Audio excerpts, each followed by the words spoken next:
فتح النصري شاعر وأستاذ جامعي. اليوم يعني بمناسبة اليوم العالمي للشعر تم تكريمي في إطار أنشطة بيت الشعر في شهر رمضان.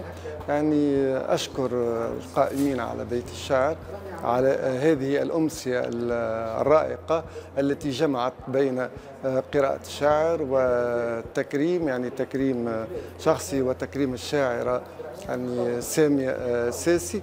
وأيضا الموسيقى كانت رائعة، وما كان هذا يعني ليتاح لبيت الشعر رغم الإمكانيات الضعيفة لولا هذا الفريق العامل مع المدير الشاعر الصديق أحمد شاكر بالضيق.